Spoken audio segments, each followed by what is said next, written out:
Vito Corleone en la saga del Padrino es un personaje ficticio. Eso no es ningún secreto. Sin embargo, ¿cuánta gente sabe que fue inspirado en verdaderos jefes de la mafia neoyorquina activos durante los años 40 y 50? Pocos, imagino. Y aún así, es bastante difícil hacer el vínculo entre Don Corleone y la realidad. El estilo de vida discreto de Don Vito en la película para pasar desapercibido ante las autoridades es un guiño a la vida del jefe Carlo Gambino. El hecho de verlo alcanzar muy joven una posición de líder en el AMPA y luego verlo ordenar a su hijo no seguir su mismo camino. Uno piensa en la historia de Joseph Bonanno, la empresa de aceite de oliva para cubrir los negocios ilegales de la familia. Es una referencia a la compañía de importación que Joe Profaci abrió en los años 20. Pero lo más evidente es el paralelismo que se puede hacer con otro padrino. Un jefe que el actor Marlon Brando llegó a imitar adoptando un tono de voz y una gestualidad casi idénticos. I can't remember the last time that you invited me to your house for a cup of coffee. Mr. Halley, all due respect for the sandwich, I have an awful lot of respect for him. I'm not going to answer another question. You just says I'm not under arrest and I'm going to walk out. Un padrino que, como Don Corleone, tenía una fuerte influencia gracias a sus numerosos contactos en la política. Un jefe que rechazaba categóricamente que sus hombres se involucraran en el tráfico de drogas, igual que Don Vito, y que al final tuvo una vida relativamente parecida a la de ese personaje ficticio que hoy todos conocen. Ya habrán adivinado de quién hablamos. Hablamos del primer ministro del AMPA, Frank Costello. A Frank Costello lo apodaron así porque tenía muchos contactos en la política y siempre priorizaba la paz antes que la guerra dentro del crimen organizado. Considerado como uno de los mafiosos más respetados e influyentes de toda la historia de la mafia, tenía literalmente un montón de políticos a su servicio y los utilizaba para beneficiar a todo el entorno mafioso neoyorquino. Él solo representaba en aquella época la fuerza política más poderosa de Nueva York. Para que se hagan una idea, en los años 40 y 50, nadie podía convertirse en juez, alto funcionario o incluso alcalde de la ciudad sin la aprobación de Frank. Así de grande era su influencia. Su credo era evitar siempre los problemas, así que, mientras los otros gángsteres se mataban en sangrientas guerras por el territorio, él contaba tranquilamente sus fajos de billetes en su lujosa oficina. Frank Costello se convirtió en los años 40 en el nuevo jefe de la familia Luciano, después de que su amigo Lucky fuera expulsado de Estados Unidos. Fue su ingenio, su determinación y su gran sentido de los negocios lo que lo impulsó a lo más alto de la mafia. Y para alcanzar esa posición dominante, Dios sabe todo lo que tuvo que pasar. Por eso, aquí les propongo conocer más sobre este personaje histórico aún demasiado desconocido para el gran público. Desde las pequeñas pandillas independientes de Nueva York a principios del siglo XX, pasando por la bendición que fue la ley seca en los años 20, su ascenso en la Cosa Nostra junto a su socio Lucky Luciano y su rivalidad con el implacable Vito Genovese. Ahora sabrán todo sobre la vida de Frank Costello, el padrino, el verdadero.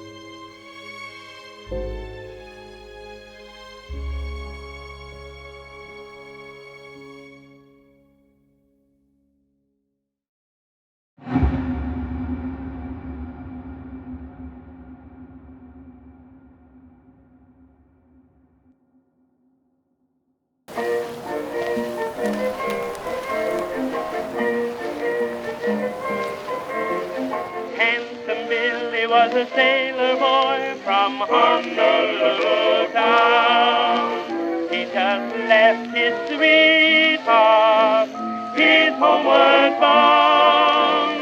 Handsome Bill is mighty lonesome now for two big eyes of brown.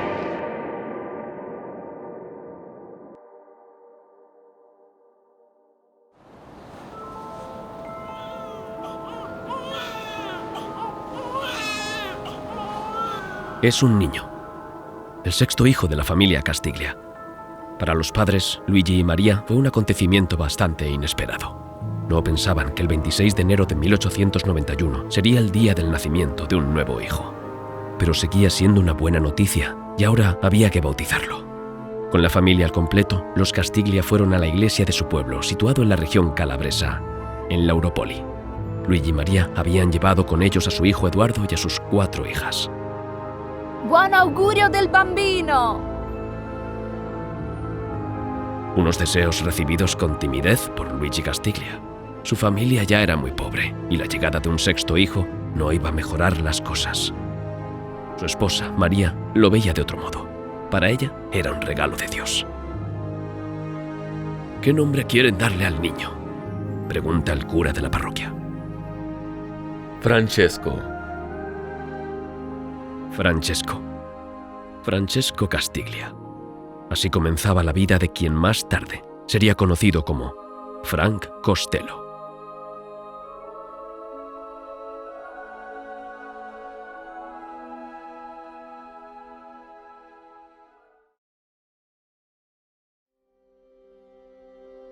Hacia 1893, la familia Castiglia tuvo que dividirse en 2. Don Luigi decidió partir a América con la esperanza de escapar de la miseria del campo italiano. Los pocos recursos que tenía no le permitían llevar a toda la familia, así que se vio obligado a dejar a su esposa, a 2 de sus hijas y a su hijo Francesco en Calabria. Don Luigi estaba convencido de que ganaría más dinero en América y que el resto de la familia lo alcanzaría pronto. Para él era solo cuestión de tiempo. Pero la decepción fue grande, porque al llegar a América tuvo dificultades para ahorrar y comprar los pasajes restantes. La vida allí resultó tan dura como en el campo calabrés. Al final, Luigi solo había cambiado una miseria por otra. Vendan todo, incluso las sábanas si hace falta, aunque tengan que pedir unas liras prestadas a alguien, pero vengan a América. Así, tras 2 años, los últimos billetes fueron comprados. El resto de la familia por fin podía reunirse en Estados Unidos. 1895 fue el año en que Francesco Castiglia partió hacia el Nuevo Mundo. Años más tarde, recordaría ese momento. Éramos 3, mi madre, mi hermana y yo. Como único equipaje, de Italia solo llevamos la enorme olla de hierro fundido que mi madre usaba para cocinar. Habíamos convertido la olla en cuna, poniendo una manta dentro, y ahí dormí durante todo el viaje en barco.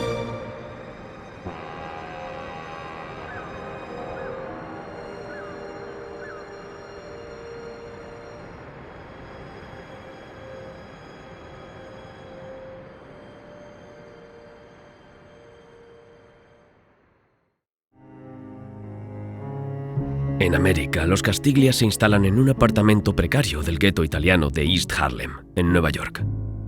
No se sienten muy desorientados, porque el barrio, muy animado, estaba compuesto en su gran mayoría por calabreses. Allí todos hablaban italiano, excepto quizá el policía del sector, que por lo general era irlandés. Para mantener a su familia, Luigi Castiglia abrió una tienda de comestibles en la calle 108. Pero el negocio daba poco dinero. Apenas alcanzaba para pagar el alojamiento y la comida, incluso con la ayuda de María y los niños. Los hijos, que crecían rápido, nunca tenían suficiente para saciar el hambre. La vida era dura. En la cena, Francesco no dejaba nunca de comparar el contenido de su plato con el de su hermano y sus hermanas, para asegurarse de que le habían servido la parte que le correspondía. Uno de sus amigos contaría un día: cuando cenabas a menudo con Frank, aprendías muy rápido que jamás había que tocar lo que había en su plato. Nada de probar lo que él había pedido, como suele hacerse entre amigos. Para Frank eso era un pecado capital. Si alguien lo hacía, apartaba su plato a un lado y ya no lo tocaba. Bastaba con mirarlo para entender que estaba absolutamente furioso. Llamaba de inmediato al camarero y pedía 2 porciones más, una para quien se había atrevido a picar de su plato y la otra para él. No era por miedo a los gérmenes, no.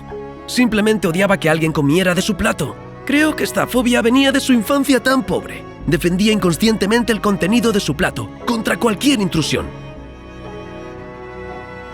Fue a los 9 años cuando Francesco empezó a asistir a la escuela. Es en esa época cuando su nombre aparece por primera vez en su forma inglesa. Un informe indica que Frank Castiglia entró en la escuela primaria en el año 1909. En general, la escuela no parecía estar hecha para él, Odiaba ir a clase y prefería de lejos corretear por las calles. Al menos afuera podía ganar algo de dinero. Su hermano mayor, Eduardo, le enseñó incluso a mejorar su día a día, robando algunas frutas a los comerciantes del barrio. Eso le permitió a Frank seguir, lenta pero seguramente, el camino de la delincuencia. A sus padres no les hizo ninguna gracia. «Ve a la escuela, Francesco». «Pero si voy, papá, voy todos los días». «No me gustan mucho tus amigos, Francesco. Son unos bandidos y no harán nada bueno en la vida». «Yo llegaré a ser alguien, mamá. Y puedo decirte que no me pudriré en una tienda de comestibles». Cállate ya. Tienes que respetar a tu padre, ¿me oyes? Le debes respeto. «Sí, mamá». Frank odiaría y despreciaría a su padre durante toda su vida. La razón era que lo consideraba demasiado débil, demasiado humilde y demasiado conforme con su destino. En realidad, simplemente no entendía por qué había aceptado una vida tan pobre y mediocre.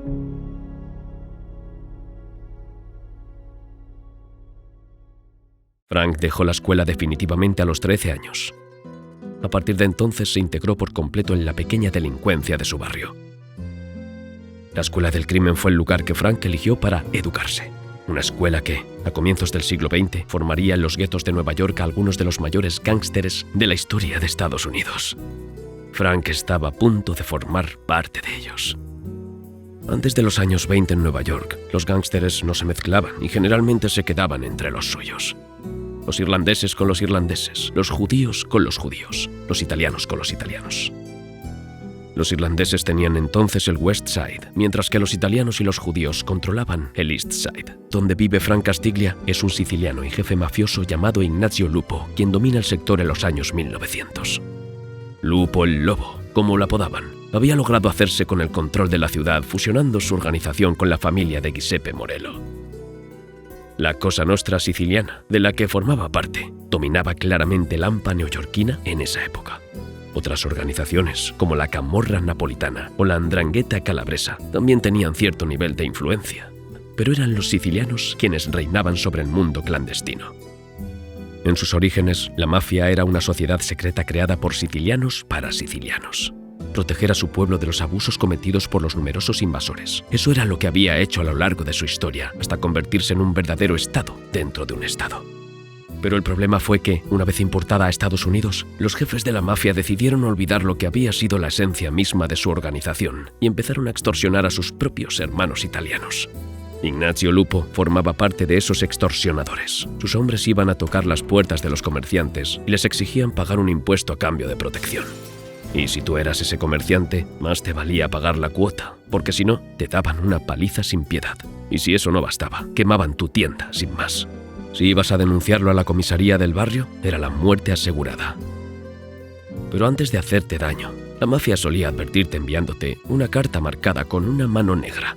Era el emblema de su método de extorsión, un sello siniestro que aterrorizaba a cualquiera que tuviera la desgracia de recibirlo.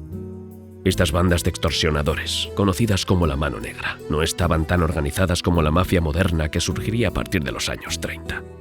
Su estructura no tenía ni un código de conducta formal, ni una jerarquía real, pero había una regla que todos respetaban rigurosamente: la omertá, la ley del silencio.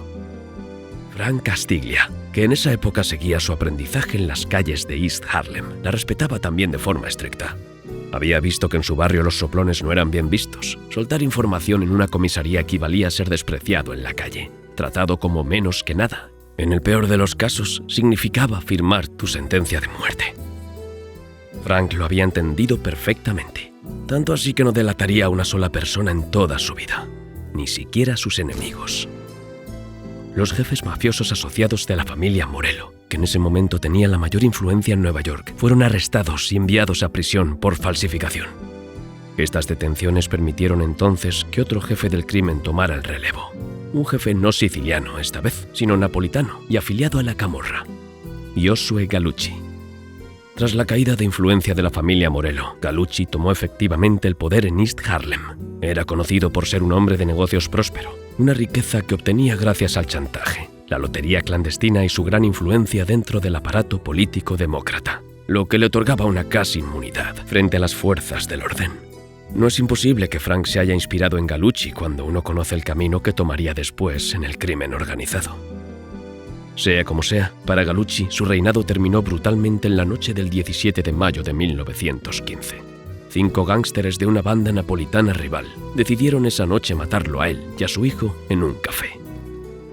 Y sí, incluso estando rodeado de amigos bien situados, un jefe de Lampa podía ser eliminado. Una lección que seguramente no pasó desapercibida para Frank en ese momento. El viejo adagio que decía que era mejor tener cerca a los amigos de confianza y aún más cerca a los enemigos cobraba todo su sentido.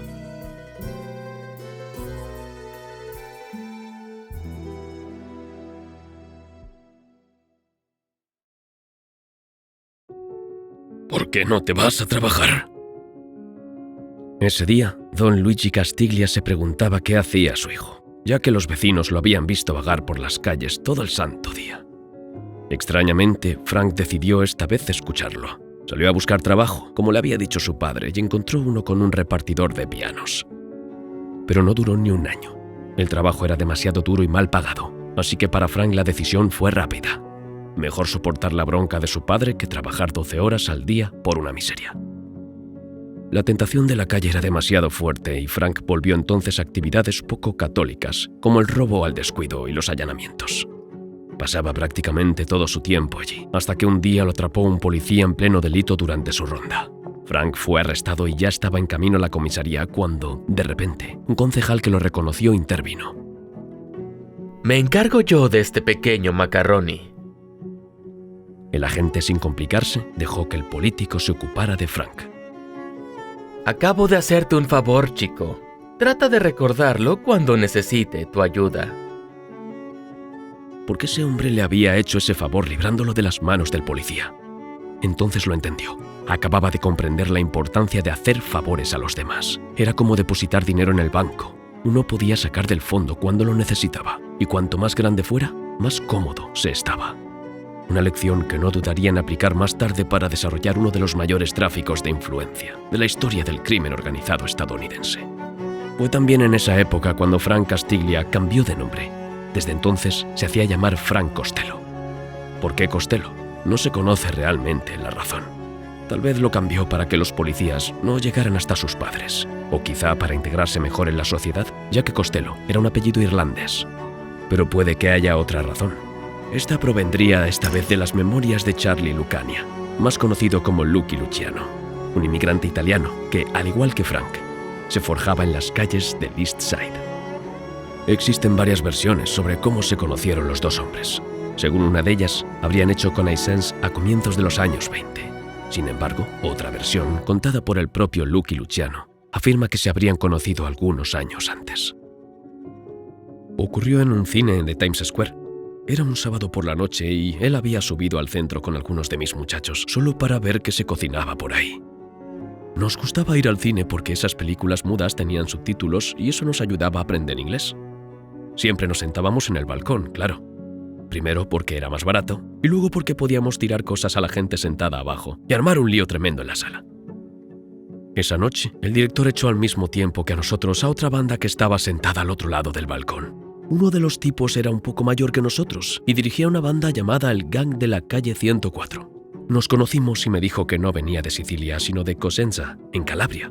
Se llamaba Francesco Castiglia, pero más tarde sería famoso bajo el nombre de Frank Costello. La primera vez que lo escuché hablar, tuve que inclinarme para entender lo que decía, porque tenía la voz muy ronca, como si estuviera resfriado. Muchos chicos italianos hablaban así. Sus madres querían que tuvieran todas las oportunidades en la vida y pensaban que, para eso, había que hacerles quitar las amígdalas y las vegetaciones al primer estornudo. Pero a menudo el médico no era muy bueno, el bisturí se le escapaba y a partir de ese día, el chico hablaba como si tuviera dolor de garganta permanente. Eso fue lo que le pasó a Frank. Frank Costello y Lucky Luciano se convertirían después en muy buenos amigos. Hay que decir que los dos jóvenes tenían las mismas ambiciones en la vida. Ambos eran lúcidos, ingeniosos y estaban dispuestos a todo para hacerse un lugar en el AMPA. Más tarde, conocerían a otros dos gángsteres tan ambiciosos como ellos.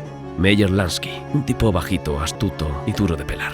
Y Benjamin Siegel, apodado Benny O'Bugsy, un tipo alto, guapo, cuya apariencia podía engañar, porque tenía el gatillo fácil.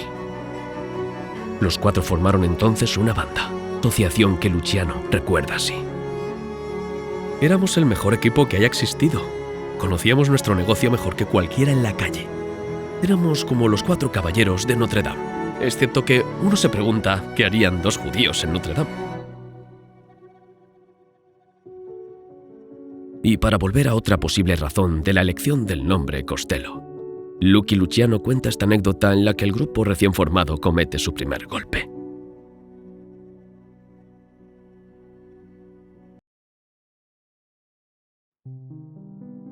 Íbamos a hacer un robo en un almacén en los muelles. Benny tenía que ir delante para neutralizar al guardia nocturno. Mientras preparábamos la operación, Meyer dijo que no estaba de acuerdo. Dijo algo como: ¿por qué los judíos, Boxy y yo, tenemos siempre que ir adelante y correr los mayores riesgos, si después repartimos todo a partes iguales? Al fin y al cabo hay 2 italianos en la banda. ¿Por qué no toman ustedes los mismos riesgos? ¿Qué quieres decir con 2 italianos? Somos un tano, un irlandés y 2 judíos, como en el barrio. Lansky me miró como si estuviera loco. ¿De qué hablas? ¿Un tano y un irlandés? ¿Dónde ves tú un irlandés? Me eché a reír y señalé a Frank con el dedo. Él es irlandés, ya sabes, Frank Costello. Desde entonces, Costello empezó a llamarse así. Recuerdo que después contamos esa historia tantas veces que muchos lo llaman diciendo: ¡el irlandés! Y claro, más tarde, cuando estábamos metidos hasta el cuello en la política de Nueva York, no nos vino nada mal tener a un tipo con un nombre irlandés como Costello con nosotros.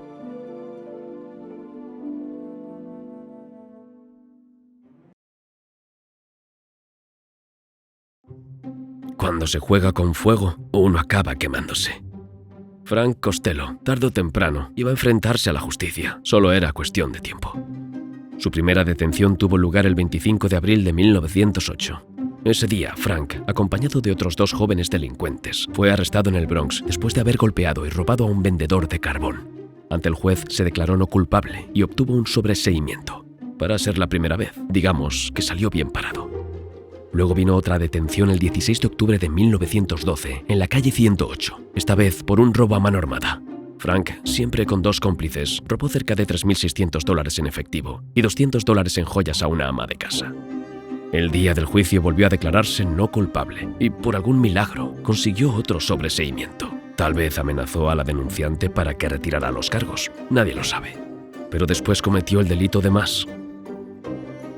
La detención ocurrió en Manhattan el 2 de marzo de 1915, unos meses después de que Frank se casara con una linda morena llamada Bobby Geigerman. En esa época, Frank había tomado la costumbre de no salir nunca sin su revólver. Pero ese día, mala suerte, lo arrestaron por porte de armas. A los investigadores, primero les dijo que se llamaba Frank Saverio, en referencia al apellido de soltera de su madre, y luego declaró que su verdadero nombre era Stello. Era evidentemente una manera de despistar para que no descubrieran su verdadera identidad. Pero Frank entendió que esta vez no sería tan fácil salir del problema. Declararse no culpable no le traería otro sobreseimiento, y la fianza para quedar en libertad provisional era demasiado alta. No tuvo más remedio. Le tocaba pudrirse entre rejas hasta su juicio. El tiempo pasó y la cárcel empezó poco a poco a pesarle. Bien, estaba decidido, iba a declararse culpable, aunque aceptaba esa decisión a regañadientes. Y ahora, Saverio, díganos su verdadero nombre. Stello. Veo que en 1908, es decir, hace 7 años, el acusado fue arrestado por robo y agresión y obtuvo un sobreseimiento. Veo que fue arrestado una segunda vez en 1912 por los mismos motivos. Y también entonces obtuvo un sobreseimiento. En ambos casos, declaró llamarse Frank Costello. Esta vez, en cambio, afirma que su verdadero nombre es Frank Saverio. Además, he recibido varias cartas a su favor, pero no deja de ser cierto que su reputación dista mucho de ser buena. Se podría decir incluso que es muy mala. Según algunos vecinos, el acusado tiene fama de ser un bandido. ¿Me concederá su señoría otra oportunidad? Ha tenido oportunidades en los últimos 6 años, y esas oportunidades deben terminar algún día. Si me declaro culpable, su señoría, es porque llevo un mes en la cárcel y mis responsabilidades familiares exigen que evite los problemas al máximo. Dicho eso, el revólver no lo encontraron encima de mí, sino a 100 metros del lugar donde yo estaba. Es cierto, pero olvida usted precisar que los policías que lo seguían lo vieron tirarlo. En otras palabras, su comportamiento ha sido el de un individuo culpable en todos los sentidos.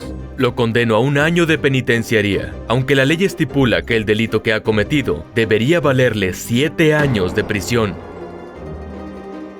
Frank cumplió 11 de los 12 meses previstos. Su buena conducta le valió una reducción de pena. Libre en abril de 1916, volvió a andar por las calles de East Harlem. En prisión, había reflexionado seriamente sobre su futuro. Estaba decidido a no volver nunca al trullo. Correr las calles con un arma de fuego, con la posibilidad de regresar a la cárcel o, peor aún, perder la vida, no formaba parte de sus planes. Fue en ese momento cuando me di cuenta de que había sido un estúpido. Llevar un arma era como llevar una etiqueta que decía: «Soy peligroso, soy un criminal, sáquenme de la calle». Decidí no volver a llevar un arma nunca más y me mantuve fiel a esa decisión.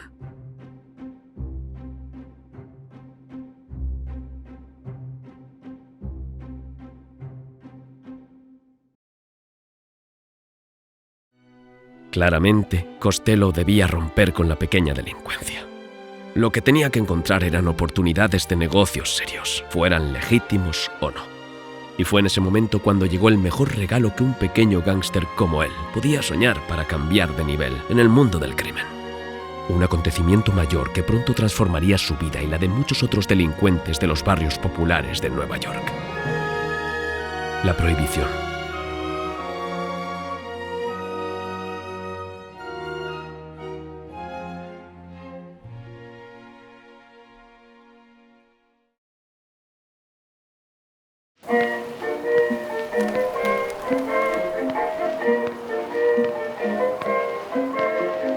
Handsome Billy couldn't stand it long. He packed his little grip, left his friends and started to board a ship. Handsome Billy said before he went, just take this little tip.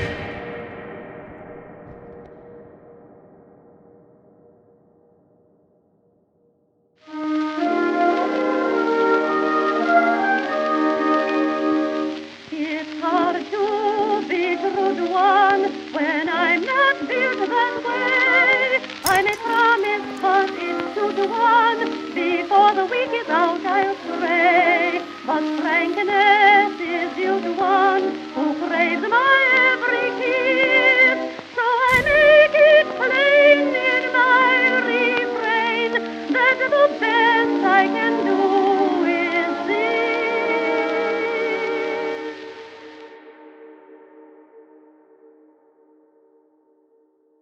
16 de enero de 1920, medianoche. La 18ª enmienda de la Constitución de los Estados Unidos, ratificada 1 año antes, entra en vigor. Queda prohibido fabricar, transportar, importar, exportar o vender bebidas alcohólicas. Aunque la posesión y el consumo siguen siendo legales, esa noche se inauguró la prohibición. Una nueva era estaba a punto de comenzar en América, una era de desórdenes enormes, donde la ley sería sistemáticamente vulnerada. Años de prohibición que resultarían el negocio perfecto para muchos gángsteres en busca de prosperidad, como Frank Costello y sus compinches, decididos a aprovechar la gran oportunidad que se les presentaba. Cuando comienza la prohibición, Costello, Luciano, Lansky y Siegel estaban resueltos a ocupar un lugar destacado en ese nuevo mercado. Ambiciosos lo eran sin duda. Lo que les faltaba entonces era experiencia. Los 4 acababan de alcanzar la mayoría de edad y sabían que sería difícil rivalizar con los grandes capos de Lampa italiana que detentaban la mayor parte del poder a principios de los años 20. Entre esos peces gordos estaban Joe Maseria o Giro Terranova, sicilianos de la vieja escuela que desconfiaban profundamente de los no italianos y sobre todo de los no sicilianos. Una actitud completamente opuesta a la de los gángsteres de la nueva generación como Costello, Luciano o Lansky, que veían el chantaje como un asunto estrictamente comercial, en el que el origen no tenía por qué ser un requisito para hacer negocios. Colaborar en vez de matarse entre ellos. Así pensaban. Y además, no había tiempo que perder. La prohibición estaba vigente y los estadounidenses solo pedían una cosa, que se apagara su sed. Su entrada en el mercado clandestino del alcohol comenzó gracias a un joven igual de ambicioso que ellos, un tipo que se había vuelto maestro en el arte del robo, Giuseppe Antonio Dotto, más conocido como Joe Adonis. Joe Adonis, recién llegado al grupo, estaba en Little Italy comiéndose un helado con Charlie, Luke y Luciano, cuando le hizo esta propuesta.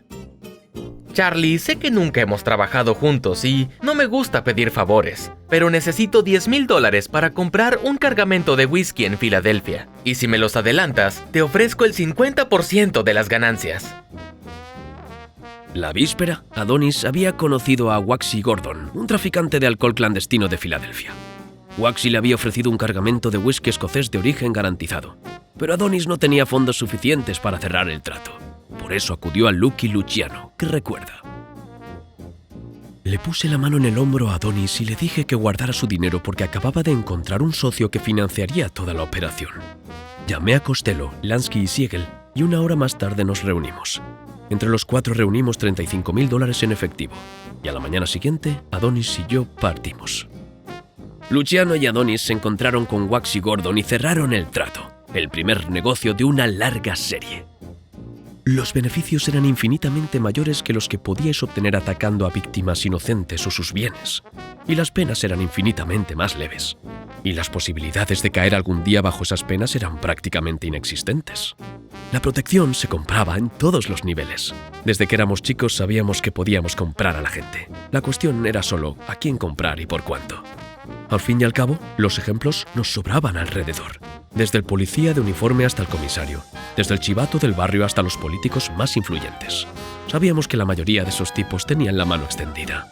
Fue Frank Costello quien realmente abrió la puerta a todo ese asunto de tráfico de influencias y corrupción de funcionarios. Tenía la soltura y la clase de un tipo que tenía el doble de edad. Y gracias a ese apellido italo-irlandés que le habían puesto, todas las puertas se abrían ante él. Fue entonces cuando montamos un banco privado, no un banco de verdad. Lo llamamos nuestra banca de engrase. Empezó con $5,000 que pusimos a disposición de Costello para que los gastara de la mejor manera posible.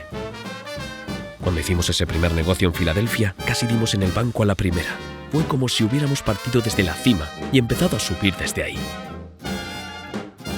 Evidentemente, como en todo gran negocio, había que ocuparse de la gente que podía sernos útil. Así que sobornábamos a policías y políticos. Entraba en gastos generales, como cualquier otra empresa. Así, gracias a Frank Costello, la banda disponía de toda una red de políticos y policías a su servicio en todo Manhattan.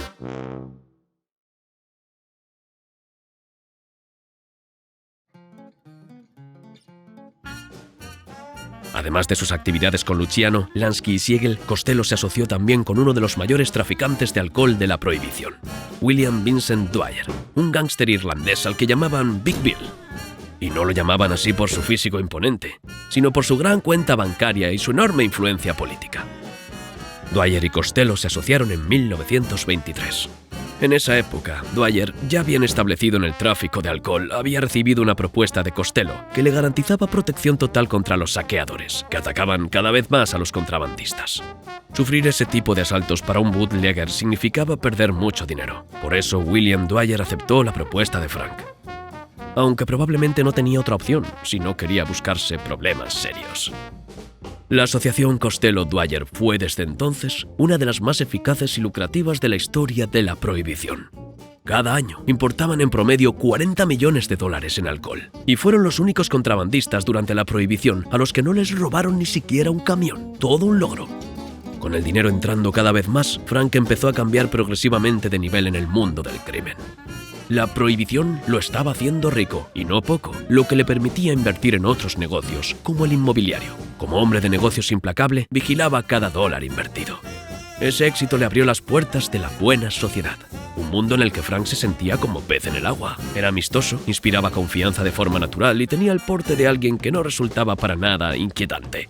Todas esas cualidades le permitían codearse con quien quisiera sin despertar sospechas.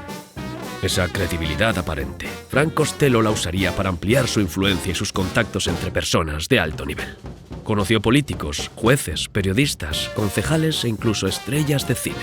Corrompía a toda esa gente distinguida y así protegían sus negocios y los de sus socios de Lampa. ¿Eras contrabandista de alcohol durante la prohibición y tenías un problema? Ibas a ver a Frank Costello y él lo resolvía en un abrir y cerrar de ojos.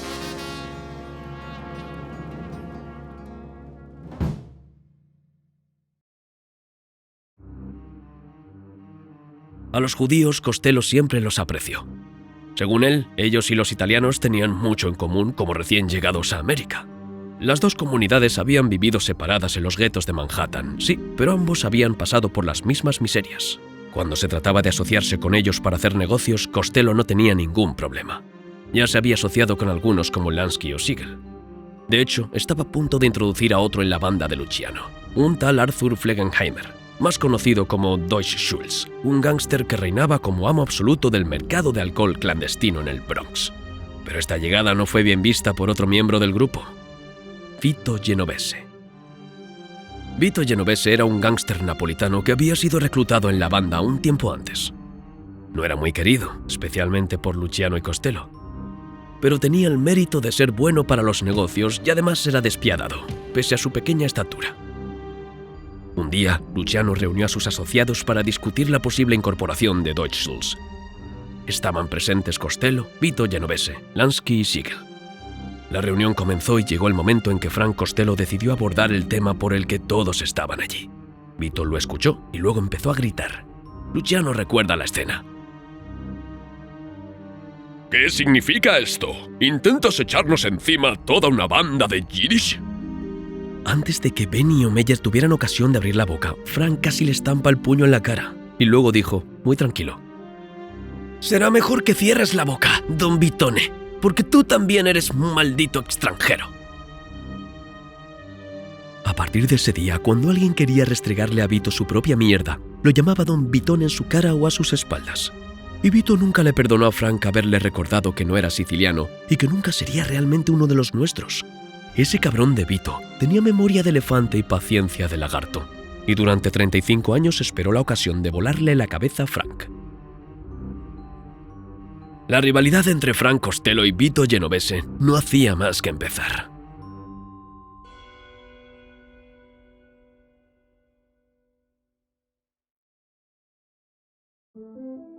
Durante la Prohibición, el tráfico de alcohol estaba dominado por los italianos en Nueva York. Y eso se debía en gran parte a Costello, que, gracias a sus contactos, desempeñaba a la perfección el papel de intermediario entre el mundo legítimo y el AMPA. El jefe supremo de las bandas italianas era entonces un mafioso siciliano bajo y robusto llamado Giuseppe Masseria, apodado Joe the Boss. Esta posición de jefe indiscutido, Masseria la había obtenido en 1922, tras eliminar a su principal competidor a la salida de un café. Se dice que fue Lucky Luciano quien se encargó del trabajo ese día. Luciano estaba entonces con Vito Genovese, uno de los lugartenientes de Masseria. Pero Luciano y Genovese no eran los únicos que trabajaban para Joe the Boss. También estaban sus socios italianos más cercanos, como Frank, que se unió a la organización mafiosa en los años 20. Siendo el jefe del AMPA neoyorquina, Masseria podía llevarse una parte de lo que ganaba Costello. Para Frank, eso no era un problema. Respetaba la jerarquía y de todos modos no tenía la ambición de convertirse en un segundo Joe the Boss. Su posición muy influyente en el mundo exterior le bastaba y le sobraba. Eso le convenía a todos, especialmente a Masseria, encantado de no tener un rival potencial con intención de quitarle el puesto. A comienzos de los años 20, Joe Masseria creía estar bien afianzado como patrón de los patrones del mundo siciliano. No se veía quién pudiera destronarlo en ese momento. Bueno, quizás había alguien capaz de hacerlo. Sí, ese inmigrante siciliano que acababa de poner los pies en Nueva York. Salvatore Maranzano entraba en escena. Maranzano, un gángster siciliano de la vieja escuela, llegó a América en los años 20 para probar él también el sueño americano. Instalado en Brooklyn, decidió hacerse un lugar en el mercado de tráfico de alcohol. Para eso formó un grupo de sicilianos que empezó poco a poco a competir con los jefes ya establecidos, entre ellos Joe Masseria, que no veía con buenos ojos a este recién llegado. Y con razón, Maranzano, ambicioso como era, quería integrar a la banda de Luciano en su organización. Veía claramente que Luciano y sus asociados manejaban un negocio muy próspero en el mercado del alcohol clandestino. Quiere reclutarlos y organiza entonces una reunión. Esta tiene lugar en el cuartel general de Maranzano, en Little Italy. Frank Costello y Lucky Luciano acuden con la intención de hablar de una posible asociación. En el estado actual de las cosas, nos estorbamos mutuamente, competimos por los mismos mercados y, lamentablemente, a veces nuestros hombres se matan entre ellos. Escucha, no me has hecho venir aquí para recitar la Biblia sobre lo que está bien o mal, Maranzano. Así que deja de andarte por las ramas y ve al grano. Quiero que te unas a la gran familia Maranzano. Serías como mi hijo preferido. Serás como mi propio bambino. ¿Bambino? Maranzano tal vez se estaba mostrando un poco demasiado condescendiente con Luciano. ¿Con qué derecho este cabrón intentaba reemplazar a mi viejo? Una cosa era cerrar un trato y otra era hacerse el papá conmigo. Maranzano detalló después su propuesta. Quería que Luciano se convirtiera en el primer lugarteniente de su familia. De ese modo, Luciano tendría todo el mercado de alcohol clandestino de la organización de Maranzano y además, libertad total de movimiento. Costello y los demás asociados italianos de Luciano serían obviamente bienvenidos, pero no los judíos como Lansky o Siegel. Maranzano había terminado de exponer su oferta. Hablas como si estuviéramos en la cima de una montaña siciliana, Maranzano. Pongamos los pies en la tierra. ¿Qué quieres en realidad? Estos jóvenes son tan impacientes. Maranzano va ahora más al detalle. Tiene intención de convencer a sus dos invitados y pone toda la carne en el asador. Iba y venía por la habitación mientras hablaba. Cuando terminó, se volvió hacia nosotros como si esperara que lo aplaudiéramos, como si llevara una toga y acabara de pronunciar un discurso ante el Senado de Roma. Siempre me daba esa impresión, que él era el César y yo una mierda. Frank y yo nos quedamos ahí mirándonos, sin decir nada. Al darse cuenta de que no recibiría una respuesta inmediata, Maranzano les aconsejó que se tomaran su tiempo y hablaran de la propuesta con sus asociados. Pero como ya saben, la historia quiso finalmente que Luciano y sus amigos se unieran a la banda de Masseria.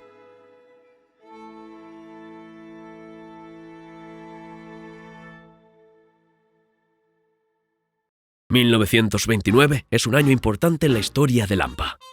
Ese año, del 13 al 16 de mayo, tiene lugar la primera cumbre del crimen organizado. La idea de organizar esta conferencia vino de Johnny Torrio, jefe de la mafia de Chicago y mentor de Al Capone, ya retirado. Torrio quería crear un sindicato nacional del crimen, una especie de confederación en la que todas las organizaciones criminales estadounidenses estuvieran unidas. Había imaginado dividir Estados Unidos en zonas, de modo que cada grupo criminal recibiera su parte justa. El negocio del racket es una industria como cualquier otra. Dentro de este sindicato nacional del crimen, todos serían bienvenidos.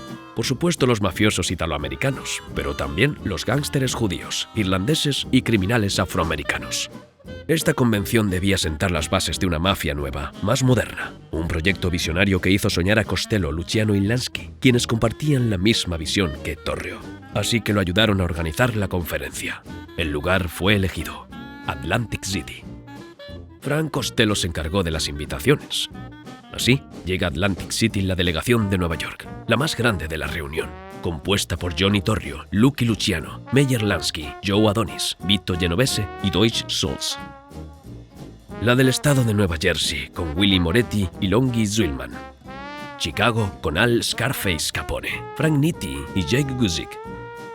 Filadelfia, con Waxy Gordon, Nick Rosen y Max Bubuhoff. Y sin olvidar la delegación de Cleveland, Detroit, Boston, Kansas City, la de Luisiana, la de Florida y el anfitrión de la convención y patrón de Atlantic City, Enoch Nucky Johnson. En resumen, las mayores figuras de Lampa estaban allí, todas excepto Maranzano y Masseria, que no habían sido invitados. Su visión demasiado tradicional, trabajar solo con bandas italianas, no encajaba con los ideales y principios modernos de Torrio, Luciano, Costello y Lansky. Según algunos informantes del FBI, Frank Costello habría sido el artífice principal de la conferencia. Una conferencia con varios objetivos, entre ellos sentar las bases del Sindicato Nacional del Crimen. Otro consistía en solucionar los problemas de violencia que azotaban Chicago por esa época. Hay que decir que se estaba apenas unos meses después de la masacre del día de San Valentín. Sí, ese día en el que Al Capone decidió orquestar el asesinato de 7 gángsteres en una lucha relacionada con el mercado del alcohol clandestino. Un acontecimiento que había atraído enormemente la atención de los medios y las autoridades, lo cual no era bueno para los negocios. Johnny Torrio comenzó a hablar del tema declarando que todos los conflictos debían cesar a partir de ese momento. La razón por la que debemos organizarnos es que tenemos que situarnos sobre una base comercial. Eso es lo que somos, una empresa. Tenemos que poner fin a lo que está pasando ahora en Chicago. Se están disparando en la calle, inocentes están siendo asesinados y empiezan a quejarse. Si gritan lo suficiente, los federales se soltarán y empezarán a actuar. Y ustedes saben lo que eso significa.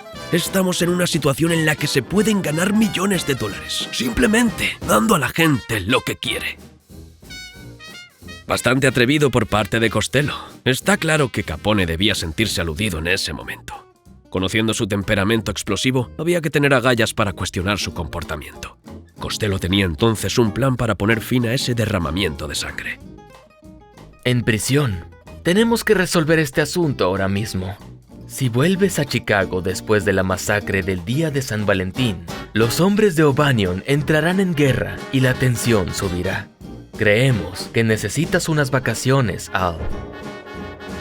Capone cree que es una broma, pero Costello le recuerda rápidamente que nadie está allí para reírse. No es una broma, Al. Hemos invertido demasiado para que arruines el negocio. Facilita las cosas. Busca la manera. Pero necesitamos que entres al trullo hasta que todo se calme. Al ver a los presentes en la sala alinearse con lo que decían Costello y Torrio, Capone entiende que la cosa va en serio. Está furioso, pero sabe que no tiene elección. Abandona la reunión y poco tiempo después se entrega a las autoridades. 10 meses de prisión es lo que recibe por un caso de porte de armas prohibidas. Y así, la conferencia de Atlantic City termina. Una primera cumbre del crimen organizado que le dio a Frank Costello una estatura nacional en el mundo del AMPA. Sus palabras clave durante la conferencia fueron paz y cooperación, y puede decirse que fueron respetadas.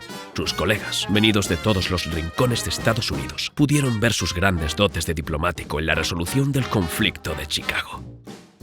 La guerra debía pertenecer al pasado. Los negocios eran lo único que debía importar. Un mensaje que habría sido útil transmitir a Maseria y Maranzano, porque ellos estaban a punto de desencadenar una nueva disputa. Una guerra mafiosa que esta vez sería imposible de apaciguar, de lo intensas que eran las tensiones. Maranzano y Maseria se odiaban demasiado como para evitar la guerra de Castellammarese.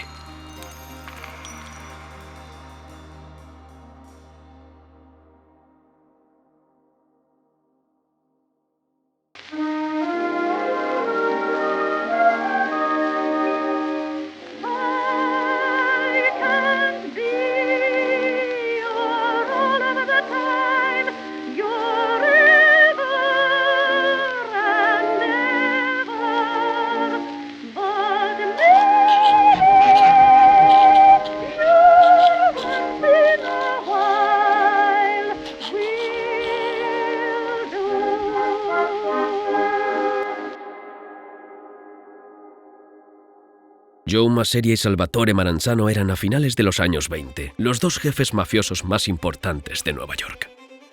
El problema era que no se podían ni ver, y eso no presagiaba nada bueno. De hecho, cada vez estaba más claro que los dos se enfrentarían por la dirección de la mafia. Solo quedaba por saber cuándo estallaría la guerra. El clan Maseria estaba compuesto principalmente por gángsteres sicilianos, calabreses y napolitanos. Entre ellos estaban Lucky Luciano, Frank Costello, Vito Genovese, Joe Adonis, Willy Moretti, Albert Anastasia, Carlo Gambino, Giuseppe Morello, Gaetano Reina y Alfred Mineo. La organización de Maranzano, por su parte, estaba formada en su mayoría por mafiosos originarios de Castellammare del Golfo, una pequeña localidad siciliana a unos 100 kilómetros de Palermo. Maranzano podía contar entonces con Joseph Bonanno, Thomas Lucchese, Stefano Magadino, Joseph Profaci, Joe Aiello, Joseph Magliocco, Tommy Gagliano, Vito Bonventre y Joseph Balacchi. Las tensiones comenzaron en 1928. Empezó cuando los hombres de unos empezaron a desviar los camiones de alcohol de los otros. Al principio no fue nada espectacular. Aquí un tiroteo, allá un camión atacado. Fue en febrero de 1930 cuando la guerra estalló de verdad, y todo comenzó con un asesinato, el de Gaetano Reina. Gaetano Reina, uno de los aliados de Maseria en ese conflicto, decidió cambiar de bando y pasarse a los Castellammarese. Un giro que, por supuesto, no gustó nada, especialmente a Joe DeVos, que no perdió el tiempo para tomar represalias. Para ello llamó a uno de sus lugartenientes, Vito Genovese. Y fue en la noche del 26 de febrero de 1930 cuando las cosas dieron un giro dramático. Esa noche, Reina salía tranquilamente del apartamento de su amante cuando cayó en una emboscada. Vito Genovese, armado con una escopeta de doble cañón, disparó y le clavó una bala en la cabeza. Con Reina muerto, Maseria exacerbó las tensiones con el bando contrario. Los Castellammarese de Maranzano querían vengarse. Para los mafiosos implicados en el conflicto, llegó el momento de irse a los colchones. Se instalaron por turnos en apartamentos secretos forrados solo con colchones. Permanecían en grupo y salían siempre armados para protegerse de los ataques enemigos. En resumen, tenían que prepararse porque la guerra era inminente.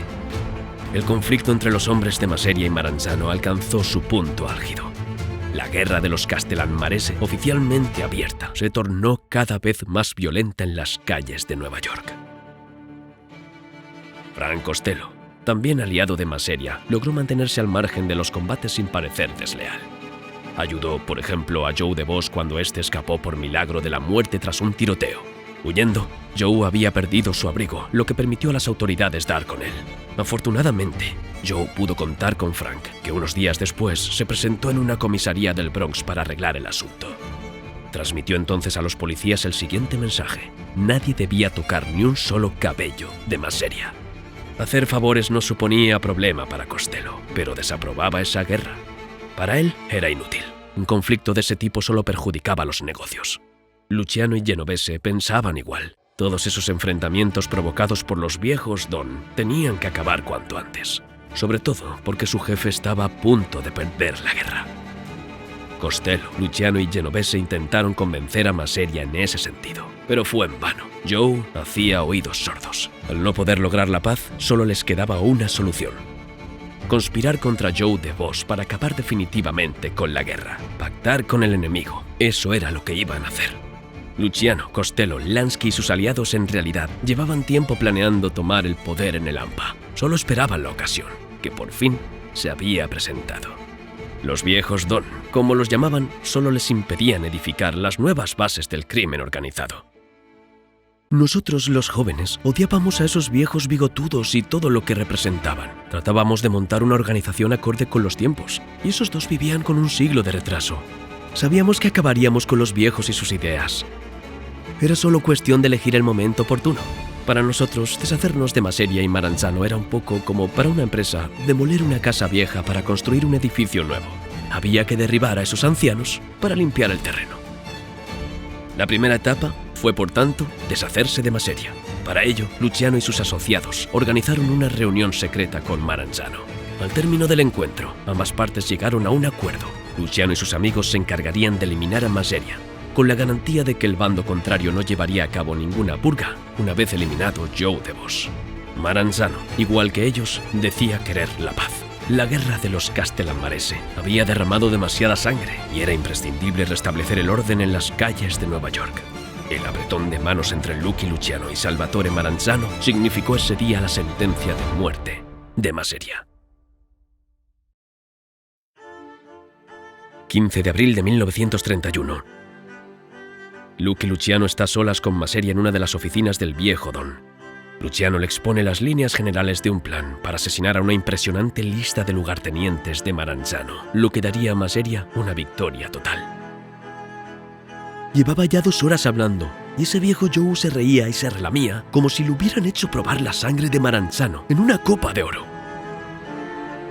Llega el mediodía y Luciano propone a Joe DeVos celebrar esa victoria inminente yendo a comer a un restaurante en Coney Island.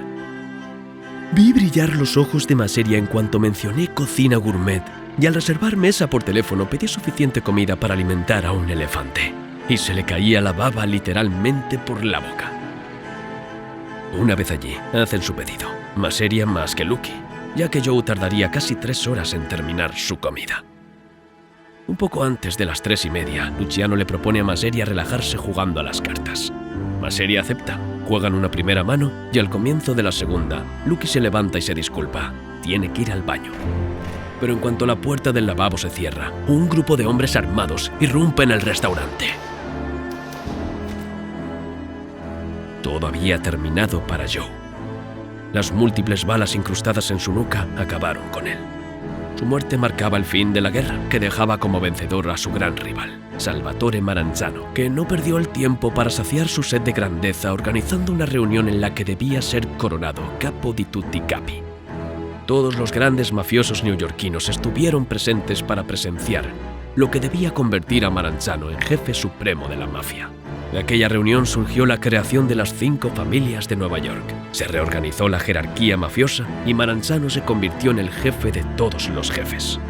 Una coronación que no agradaba a Luciano, Costello y los demás. No tenían en absoluto la intención de dejarle hacer.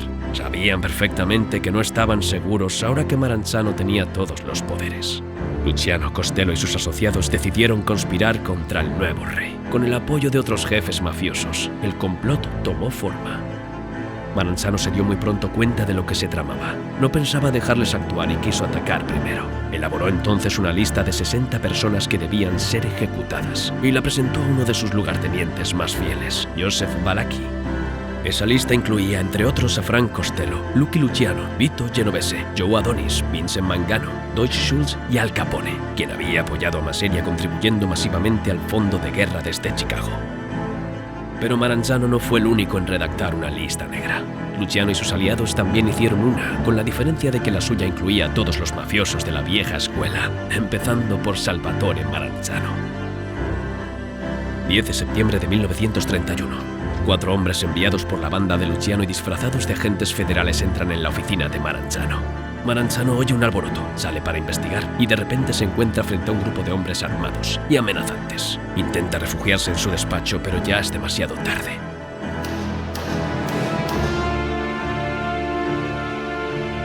La nueva guardia mafiosa, de la que formaban parte Frank Costello y sus asociados, había conseguido finalmente eliminar a los viejos Don.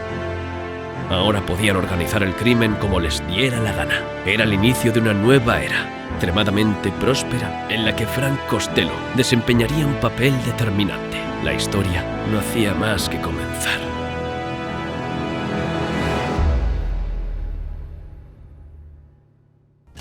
No se pierdan la segunda y última parte de este documental. La vida de Frank Costello aún está llena de muchas peripecias. Próximamente hablaremos de su ascenso a la cúpula del crimen organizado, de algunos de sus problemas con la justicia y, sobre todo, de su rivalidad con el implacable Vito Genovese. Para asegurarse de no perder la publicación de este segundo episodio, suscríbanse al canal y activen la campanita de notificaciones.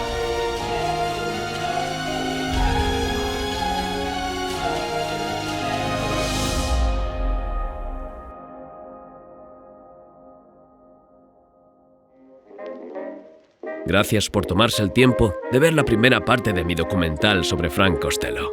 Espero que lo hayan disfrutado. Si es así, no duden en recompensar mi trabajo dejando un like y compartiendo el vídeo. Ha pasado un buen tiempo.